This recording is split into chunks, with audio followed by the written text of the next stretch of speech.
अस्सलाम वालेकुम दोस्तों, क्या हाल है। उम्मीद करता हूँ कि सब दोस्त खैरियत से होंगे। नदीम वाइस चैनल में खुश आमदीद। पुराने वक्तों में किसी मुल्क पर एक जालिम बादशाह हुकूमत करता था। एक दफ़ा इसने फरमान जारी किया, किसी घर में कोई मर जाए तो घर वाले मुर्दे को छतों पर से कब्रिस्तान पहुँचाएंगे। जो हुक्म ना मानेगा इसको कत्ल कर दिया जाएगा। इस मुल्क में बहुत से सफ़ेद दाढ़ी वाले बूढ़े रहते थे। एक बूढ़े ने बादशाह से कहा कि ये कैसा अहमकाना फरमान जारी किया। तो बादशाह ने अपने सिपाहियों को हुक्म दिया कि मुल्क में जितने भी सफ़ेद दाढ़ी वाले बूढ़े हैं, इन सब को कत्ल कर दिया जाए। सिपाहियों ने घर घर जाकर जो मिले इनको कत्ल कर दिया। कुछ बूढ़े अपनी जानें बचाकर तह खानों और इसी किस्म की मुख्तलिफ जगहों पर छुप गए। फिर बादशाह ने पड़ोसी मुल्क पर हमले का प्रोग्राम बनाया और हुक्म दिया, जिन सिपाही की उम्र 30 साल से कम है वो चले जाएंगे,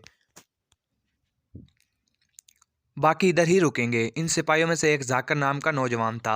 इसने अपने 80 साल के बूढ़े बाप को बादशाह की नज़रों से बचाकर किसी जगह छुपाया हुआ था। इसने एक संदूक बनवाया, अपने बाप को इसमें छुपा कर अपने साथ ले गया।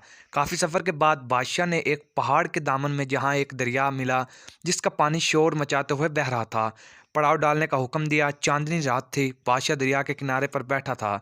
इसको अचानक पानी में दो हीरे नजर आए।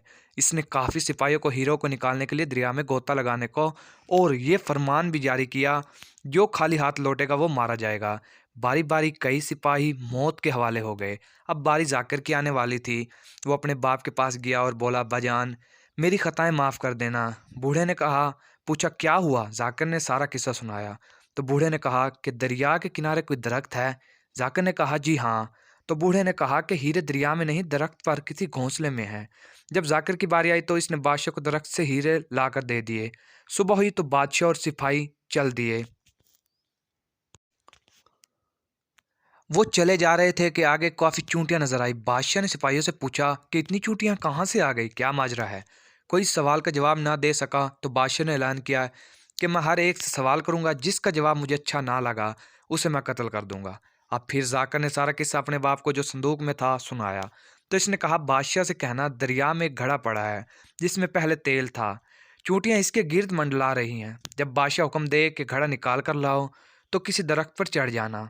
तीर तुम्हारे पास हैं। जब बादशाह का ध्यान तुम्हारी तरफ से हट जाए, वो दूसरों से सवाल करने लगे, तो ऐसा निशाना बनाकर तीर चलाना कि तीर सीधा बादशाह के मुंह पर लगे। अब जाकिर की बारी आई। जब इसने घड़े वाली बात की तो बादशाह गुस्से में आ गया कि ये क्या बेतुकी बात कर रहे हो, और जल्लाद को कत्ल करने का हुक्म दिया।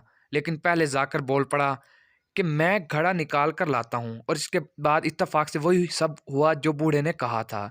सब सिपाहियों ने जाकिर को शाबाश दी कि ऐसे जालिम बादशाह का यही अंजाम होना था। मजीद वीडियो के लिए मेरे चैनल को सब्सक्राइब करें।